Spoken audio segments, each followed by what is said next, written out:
नमस्कार। स्वागत है आप सबका एक बार फिर से हमारे चैनल के ऊपर। दोस्तों, आज के इस वीडियो में हम एक 48 वर्ष व्यक्ति की कुंडली का अध्ययन करने जा रहे हैं जिन्होंने अपने बर्थ डिटेल्स हमारे साथ शेयर किए हैं। आगे बढ़ने से पहले हर बार की तरह आप सबसे निवेदन है, यदि अभी तक आपने हमारे चैनल को सब्सक्राइब नहीं किया है तो आपसे सब्सक्राइब कर दें। और यदि आप सब मुझसे कंसल्टेशन लेना चाहते हैं तो स्क्रीन के ऊपर फ्लैश हो रहे व्हाट्सएप नंबर के ऊपर आप मुझसे संपर्क कर सकते हैं। सीधे आ जाते हैं आज के इस कार्यक्रम के ऊपर। इनके बर्थ डिटेल्स को आपके समक्ष रख देता हूं। 12 जून 1972 को इनका जन्म हुआ है। जन्म का समय है रात के 12:10 और जन्म का स्थान है हरियाणा।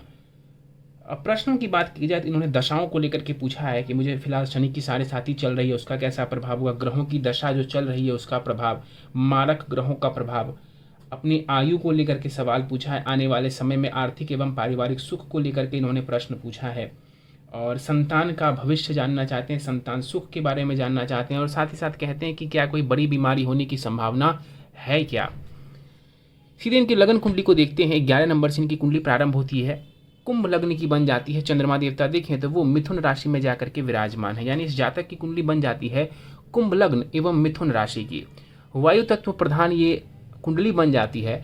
और यहाँ पर देखा जाए कुंभ लग्न वाले लोगों के स्वभाव की बात की जाए तो ऐसे लोगों में एक बात जो देखी जाती है कि ऐसे लोगों में इंसानियत बहुत ज़्यादा होती है। कुछ समाज के लिए और अपने परिवार के लिए ये करना चाहते हैं, मेहनती होते हैं, मेहनत के बाद सफलता मिलती है।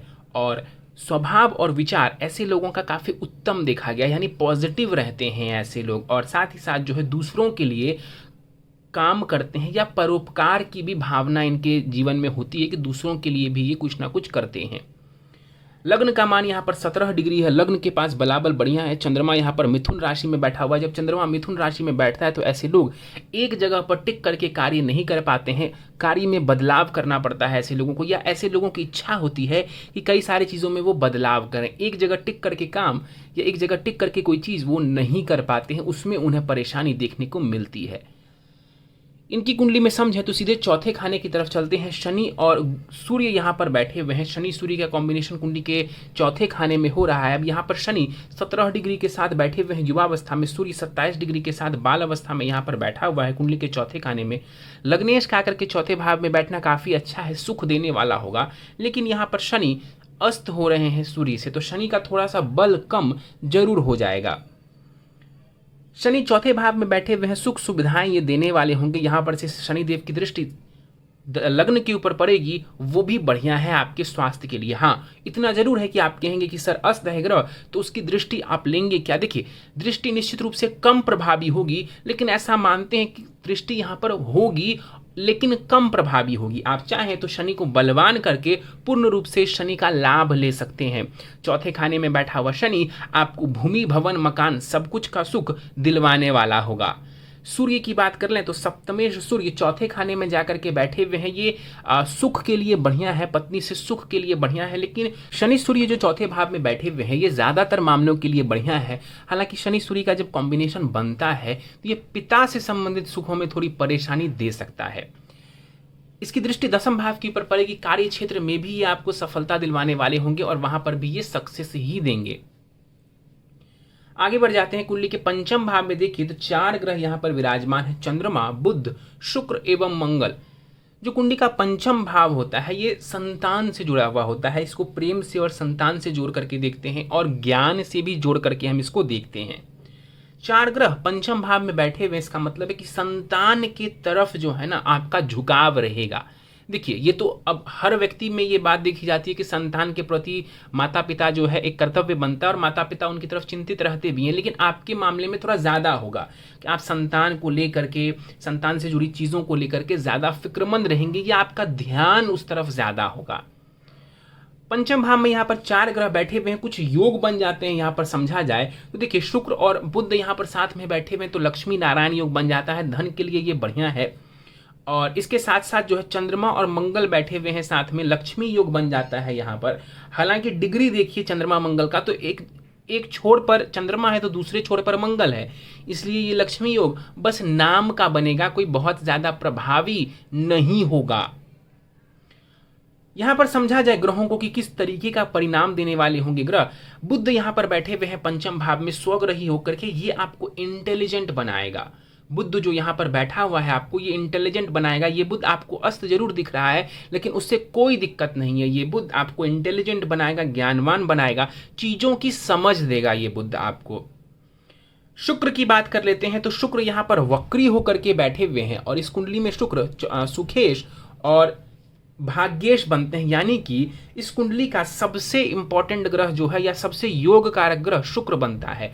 वो शुक्र वक्री होकर के कुंडली के पंचम खाने में बैठे हुए हैं। वक्री, शुक्र का वक्री होना, इसके बारे में बार बार एक बात कहता हूं कि जब भी किसी की कुंडली में शुक्र वक्री हो अपने वैवाहिक जीवन का ध्यान बहुत अच्छे से रखिए, अन्यथा परेशानी आ सकती है। सिर्फ शुक्र वक्री है इस वजह से परेशानी होगी ऐसा नहीं है, लेकिन जब भी शुक्र वक्री होता है तो एक समझ लीजिए कि वहां पर ध्यान देने वाली बात लागू हो जाती है। उस मामले को आपको बहुत ध्यान से संभालने की जरूरत पड़ती है। तो विवाह के ऊपर थोड़ा ध्यान रखिए। और यहां पर जो शुक्र बैठे हुए हैं ये सुखों के लिए काफी अच्छा है, धन लाभ के लिए काफी अच्छा है, ज्ञान के लिए काफी अच्छा है और भाग्य के लिए भी काफी अच्छा है। क्यों? क्योंकि योग कारक ग्रह होकर के त्रिकोण में यहां पर शुक्र बैठे हुए हैं और अपने मित्र के घर में और मित्र के साथ बैठे हुए हैं, तो इसको काफी अच्छा माना जाएगा। यहां पर शुक्र को समझें तो उसकी दृष्टि जो लाभ भाव के ऊपर पड़ेगी वो भी धन के लिए काफी बढ़िया रहने वाली है। चंद्रमा की बात कर ले तो चंद्रमा यहां पर अस्त का है, 1 डिग्री का है। षष्ठेश होकर के चंद्रमा कुंडली के पंचम भाव में बैठा हुआ है। संतान को लेकर के चिंता नजर आ सकती है। आपके मन में किसी प्रकार का खौफ रह सकता है। जैसे आपने एक सवाल पूछा कि क्या लाइफ थ्रेटनिंग जैसा कोई डिजीज है। चंद्रमा आपका जो है वो काफी कमजोर नजर आ रहा है क्योंकि ये चंद्रमा 1 डिग्री का है, अस्त है और ये चंद्रमा आपका अमावस्या के पास का है। इस वजह से इस चंद्रमा के पास बल नहीं है और ये छिन्न चंद्रमा कहलाएगा। इस वजह से मन में नकारात्मक विचार आपको देखने को मिल सकते हैं। तो मन से भय को निकालिए। ये अनजाना भय है, इसके पीछे कोई भी तथ्य हो सकता है ना हो, वो हम आगे बात करेंगे कि क्या है क्या नहीं है। लेकिन मन में कई प्रकार के अगर आपको भय नजर आते हैं तो अपने चंद्रमा को सबसे पहले तो आप बेहतर करिए। चंद्रमा आपका बहुत पीड़ित है, बहुत कमजोर मैं कहूंगा इस चंद्रमा को, और इस कुंडली में चंद्रमा कोई कारक ग्रह भी नहीं बनते हैं। तो चंद्रमा को बेहतर करना आपके लिए जरूरी है, नहीं तो ये चंद्रमा बेफिजूल की फिक्रमंदी आपको देने वाला होगा, टेंशन आपको देने वाला होगा ये चंद्रमा। मंगल की बात कर लेते हैं। मंगल यहाँ पर 25 डिग्री के साथ मृत अवस्था में बैठे हुए हैं। तृतीयेश एवं कर्मेश होकर के ये मंगल बैठा हुआ है कुंडली के पंचम भाव में। इस कुंडली में समग्रह माने जाते हैं। मंगल कारक तो बिल्कुल भी हम नहीं कहेंगे मंगल को। पंचम में यहाँ पर मंगल देवता बैठे हुए हैं। ज्ञान से जुड़ करके लाभ कमा सकते हैं। अपनी बुद्धि का इस्तेमाल करके आप धन कमा सकते हैं। संतान से जुड़ी चीजों से जुड़ करके, जैसे आपने कहा कि आप टॉयज बेचते हैं, आपकी जो शॉप है तो आप उसमें खिलौने बेचते हैं, तो उसमें भी बच्चों से जुड़ी हुई चीजें आ गई और यहाँ पर आपको मंगल इन चीजों में सहायता करने वाला होगा, सहायता देने वाला होगा। यहां पर बैठ करके मंगल 8वें खाने को देखेगा। मंगल की दशा में स्वास्थ्य का थोड़ा ध्यान रखेंगे और मंगल 12वें खाने को देखेगा, वहां राहु बैठा हुआ है। ये मंगल भी टेंशन देने वाला रहेगा।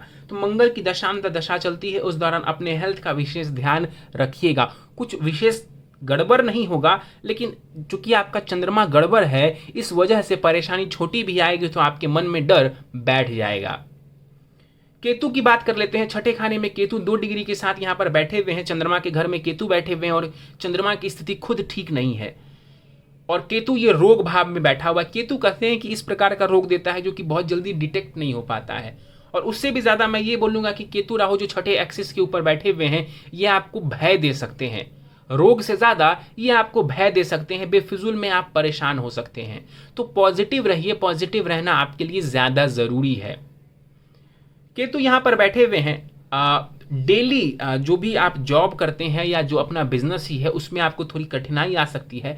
शत्रुओं से थोड़े सावधान रहेंगे। यदि आपको कोई लगता है कि मेरा कॉम्पिटिटर है या कोई शत्रु है तो थोड़ी सावधानी उससे रखेंगे तो आपके लिए बढ़िया रहेगा।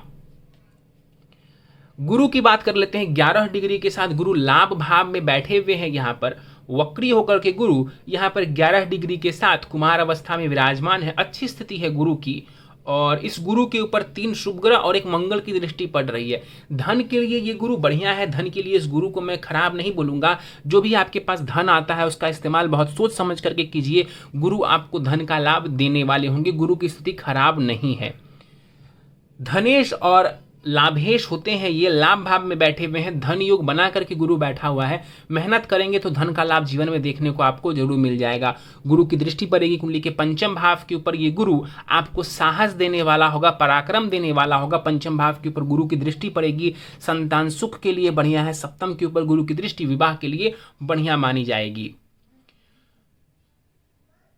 आगे बढ़ जाते हैं, राहु को देख लेते हैं। राहु कुंडली के 12वें खाने में 2 डिग्री के साथ बैठे हुए। देखिए राहु केतु का जो बलाबल है वो काफी कमजोर है और 2 डिग्री के राहु कुंडली के 12वें खाने में बैठे हुए। यहाँ पर राहु भी आपको अनजाना भय देने वाला होगा। 12वां राहु जो होता है ना, ये टेंशन देता है व्यक्ति को, मेंटली व्यक्ति को परेशान करता है राहु। कई वीडियोस में मैंने इस बात को कहा है कि यदि 12वां राहु बैठ जाए तो वो 2-3 काम करता है। या तो जातक को जन्म स्थान से दूर लेकर के जा सकता है ये राहु, या फिर ये राहु यदि पीड़ित हो या ये राहु अगर नुकसानदायक हो तो कहीं ना कहीं जातक को मानसिक परेशानी देने वाला होता है। तो इससे बचने की आवश्यकता है। चंद्रमा को बेहतर करेंगे, आपको काफी लाभ देखने को मिलेगा। यहां पर बैठ करके राहु कुंडली के 4थे खाने को देखेंगे, टेंशन का माहौल घर में रह सकता है। कुंडली के 6ठे भाव के ऊपर राहु की दृष्टि पड़ेगी। रोग से बचें और साथ ही साथ जो है शत्रुओं से भी अपने आप को बचाने की कोशिश करें या अपने शत्रुओं को पहचानने की कोशिश करें। राहु की दृष्टि अष्टम खाने के ऊपर पड़ेगी तो यहां पर राहु थोड़े उतार चढ़ाव दिलवा सकता है। जो भी ग्रह जैसा भी रिजल्ट मैंने आपको बताया उसकी दशा में वो रिजल्ट आपको ज्यादा देखने को मिलेंगे। फिलहाल दशाओं की बात कर ले तो शनि की दशा चल रही है आपको, जो कि 13 फरवरी 2028 तक रहने वाली है। शनि आपकी कुंडली में कारक हैं और अच्छी स्थिति में बैठे हुए हैं। आप चाहें तो शनि को थोड़ा बलवान बना सकते हैं और शनि को बल देने से ये दशा आपके लिए अच्छी जाएगी। और शनि की दशा में फिलहाल चंद्रमा की अंतर्दशा चल रही है, जो कि 17 अगस्त 2021 तक रहने वाली है। शनि की महादशा में चंद्रमा की अंतर्दशा अनजाना भय ये देने वाला होगा। आपको किसी बात को लेकर के डर लग सकता है इस दौरान, मन काफी विचलित रहेगा इस दौरान। मंगल की अंतर्दशा आपको 17 अगस्त 2021 के बाद आएगी। कार्य क्षेत्र में प्रगति अगस्त के बाद आपको देखने को मिल जाएगा और मन में ये जो डर है ये डर भी थोड़ा दूर होगा अगस्त के बाद। प्रश्न को ले लेते हैं। आपने बताया कि आपकी दुकान है स्टेशनरी और खिलौने की। वर्तमान में आप कहते हैं कि शनि की 7.5 चल रही है। देखिए मैं आपको बता दूं कि आपके ऊपर कोई 7.5 नहीं चल रही है। 7.5 अभी जो है आपके ऊपर किसी भी प्रकार से नहीं चल रही है, क्योंकि आप मिथुन राशि के जातक बनते हैं। हाँ, आपके ऊपर शनि की ढैया चल रही है। शनि की ढैया आपके ऊपर चल रही है, जिसका ये प्रभाव हो सकता है कि मन में नकारात्मक विचार आए, आपको कुछ काम आपका रुके। लेकिन मैं उसके ऊपर ज़्यादा आपको बिल्कुल भी नहीं बोलूँगा घबराने की ज़रूरत है। आप बस अपने मन को बेहतर करिए, आपका सारी चीज़ें आपकी बेहतर होने लगेंगी। ये डर की वजह से ज़्यादा परेशानी देखने को मिल रही है। कुंडली में कोई ऐसी परेशानी नहीं है, लेकिन डर की वजह से ज़्यादा परेशानी देखने को मिल रही है। और उसमें भी चंद्रमा की जो अंतर्दशा आई है, इसने आग में घी डालने का काम किया। तो 7.5 नहीं चल रही है, आपको ढैया चल रही है और उससे कोई बहुत ज़्यादा घबराने की ज़रूरत नहीं है। मेहनत को बढ़ा दीजिए और नेगेटिव सोच से दूर रहिए। किस ग्रह की दशा चल रही है आपने पूछा है और उसका प्रभाव क्या होगा। शनि की महादशा में चंद्रमा की अंतर्दशा चल रही है। शनि तो आपके अच्छे हैं, लेकिन चंद्रमा षष्ठेश बनते हैं, तो इस दौरान या तो रोग होगा या तो आपको डर लगा सकता है चंद्रमा किसी ना किसी बात को लेकर के। शनि और चंद्रमा की जब दशा चलती है इकट्ठी, तो इस प्रकार से जातक के मन में आता है कि मुझे कोई रोग है या हो सकता है, या किसी भी प्रकार का अनजाना भय लगता है व्यक्ति को। तो ये अगस्त के बाद से या अगस्त के एंड से आपको दूर हो जाएगा। और मानसिक परेशानी से बचिए, मैं इस बात की सलाह आपको दूंगा सबसे ज्यादा। मारक ग्रहों के प्रभाव को लेकर के आपने पूछा है कि क्या वे मृत्यु तुल्य कष्ट देंगे। देखिए अभी तो किसी भी प्रकार की ऐसी दशा आपको नहीं चल रही है जिसको लेकर के आप इतने भयभीत हो रहे हैं। चंद्रमा षष्ठेश जरूर बनता है, हेल्थ का थोड़ा ध्यान रखिए, मानसिक चिंताओं को थोड़ा कम करिए और योगा करिए, ध्यान करिए, पूजा पाठ में मन लगाइए और बाकी जो आप काम कर रहे हैं उसको करिए। अभी जो स्थिति है पूरी दुनिया की, निश्चित रूप से वो इस प्रकार की है कि मानसिक परेशानी व्यक्ति की बढ़ जाए, हर किसी की, मेरी, आपकी और सबकी। लेकिन उसको बहुत ज्यादा अपने ऊपर हावी मत होने दीजिए, तो ये समय जब निकल जाएगा अगस्त से, ये समय बेहतर नजर आ रहा है। हाँ, अगस्त तक मानसिक चिंताएं मुझे नजर आ रही है। और बाकी जो आपने कहा मृत्यु तुल्य कष्ट देंगे, वो ऐसा कुछ यहां पर नजर नहीं आ रहा है। अपने मन से इस तरीके की बातों को निकाल दीजिए। आयु को लेकर के आपने पूछा है, उम्र, देखिए एक्चुअल एग्जैक्ट एज तो मैं कैलकुलेट नहीं करता हूं, लेकिन यहां पर आपके चार्ट को मैं देख लूं तो मैं बताना चाहूंगा आपको, लगन लग्नेश अष्टम अष्टमेश, इससे हम आयु का निर्णय करते हैं। इसके अलावा हम चंद्रमा को और शनि को देखते हैं। ठीक है, इन सभी की स्थिति आपकी कुंडली में देखा जाए तो वो ठीक ठाक नजर आ रही है, बुरी स्थिति नजर नहीं आ रही है। शनि अस्त के जरूर हैं लेकिन केंद्र में बैठे हुए हैं। चंद्रमा भी अस्त के हैं लेकिन वो त्रिकोण में जाकर के बैठे हुए, छिन्न चंद्रमा है लेकिन पीड़ित नहीं है। चंद्रमा छिन्न है लेकिन पीड़ित नहीं है। तो यहां पर आयु की भी कोई खास समस्या मुझे नजर नहीं आ रही है। शनि लग्न को देख रहा है, ठीक है, वो अस्त का है तो कम प्रभावी तरीके से देखेगा लग्न को। कुल मिलाकर के बात किया जाए तो कोई खास दिक्कत परेशानी मुझे नजर नहीं आ रही है। हाँ, मन में डर जरूर मुझे नजर आ रहा है आपका। आयु ठीक ठाक है लेकिन मन में डर ज्यादा मुझे नजर आ रहा है आपका। आने वाले समय में आर्थिक एवं पारिवारिक सुख के बारे में जानना चाहते हैं। अगस्त से स्थिति बेहतर होगी, ज्यादा मेहनत भी करेंगे, ज्यादा लाभ भी अर्जित करेंगे अगस्त के बाद। और पारिवारिक सुख की जहां तक बात की जाए तो सूर्य वहां पर बैठे हुए थे और राहु की दृष्टि पड़ रही है, थोड़ा टेंशन बना रहेगा, डर कह लीजिए, टेंशन कह लीजिए, वो बना रहेगा वहां पर परिवार में। लेकिन जीवन में सुखों की कमी है ऐसा मैं नहीं बोलूंगा। सुख है आपके जीवन में, उसको और बेहतर करना चाहते हैं तो उसको बेहतर भी किया जा सकता है।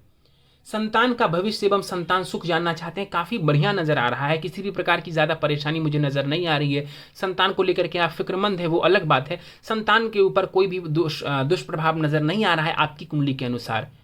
संतान भाव आपका बढ़िया नजर आ रहा है, किसी भी प्रकार की ज्यादा परेशानी नहीं है। एक षष्ठेश चंद्रमा जरूर जाकर के बैठा हुआ है संतान भाव में, लेकिन वो खुद ही कमजोर है तो वो कुछ नुकसान नहीं पहुंचा पाएगा। बाकी के जो 3 ग्रह हैं वो पॉजिटिव हैं, तो कोई ऐसी चिंता करने की बात नहीं है आपको संतान को लेकर के। संतान सुख बढ़िया है, संतान का भविष्य कम से कम आपकी कुंडली से मैं देख करके कह सकता हूं कि ये ठीक नजर आ रहा है। लाइफ थ्रेटनिंग क्या कोई डिजीज है? देखिए, लाइफ थ्रेटनिंग डिजीज तो कुछ नहीं है, लेकिन आपके मन में वहम की स्थिति जरूर मैं देख सकता हूं, जो कि चंद्रमा और राहु की वजह से मुझे दिखाई दे रही है। चंद्रमा और राहु की वजह से मुझे दिखाई दे रही है। और यहां तक कि आपका जो सूर्य है ना, जो कि व्यक्ति को कॉन्फिडेंस देता है, वो भी शनि और राहु से पीड़ित है। इन्हीं वजहों से आपके मन में नकारात्मक विचार काफी ज्यादा हावी हो रहे हैं, तो इससे आपको बचने की ज्यादा आवश्यकता है। दशा बढ़िया है, शनि की दशा है, मेहनत करके चीजों को हासिल करने वाले होंगे आप। कोई ऐसी दिक्कत वाली बात नहीं है, कोई ऐसी मारक दशा आपको नहीं चल रही है। आपकी नवमांश कुंडली को हम देखते हैं। नवमांश कुंडली को समझा जाए तो 12 नंबर से कुंडली प्रारंभ होती है, मीन लगन की बन जाती है। सप्तम में सूर्य बैठे हुए हैं। वैवाहिक जीवन में थोड़ी जो है कलह देखने को मिल सकता है विवाह में। और शनि चौथे में वहां पर बैठे हुए हैं, तो वही बात है, विवाह में थोड़ा कलह आपको देखने को मिलेगा। और बाकी ग्रहों की स्थिति नवमांश कुंडली में अच्छी नजर आ रही है, कोई बुरी स्थिति ग्रहों की नहीं है नवमांश में।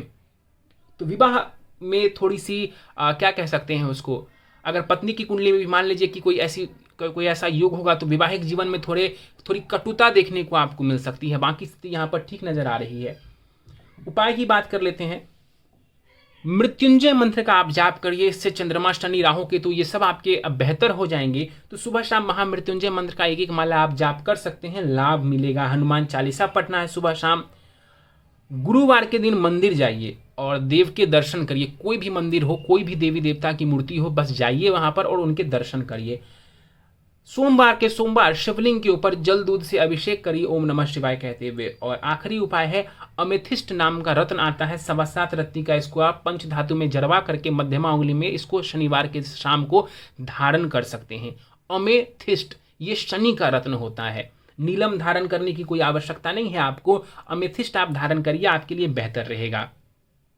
तो बाकी कोई घबराने वाली बात नहीं नजर आती है। चंद्रमा को बेहतर करिए, मन में जो डर है ये अगस्त के बाद कम ऑटोमेटिकली होगा। लेकिन फिर भी ये कुछ उपाय जो मैंने दिए हैं, इन उपायों को करेंगे तो इसमें और भी ज्यादा लाभ आपको देखने को मिल जाएगा।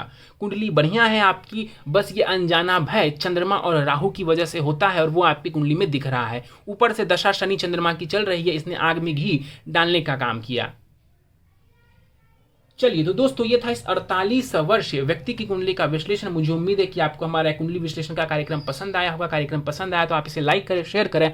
अभी तक आपने हमारा यूट्यूब चैनल सब्सक्राइब नहीं किया तो आपसे सब्सक्राइब कर दें और बेल आइकन को दबाना ना भूलें। साथ ही साथ दोस्तों यदि आप सभी इसी प्रकार अपनी कुंडली का विश्लेषण कराना चाहते हैं या फिर मुझसे संपर्क करना चाहते हैं तो स्क्रीन के ऊपर फ्लैश हो रहे व्हाट्सएप नंबर के ऊपर आप मुझसे संपर्क कर सकते हैं और ज्यादा जानकारी के लिए आप नीचे डिस्क्रिप्शन बॉक्स को चेक कर सकते हैं। इस वीडियो में फिलहाल इतना ही दोस्तों, आप सभी का बहुत बहुत धन्यवाद।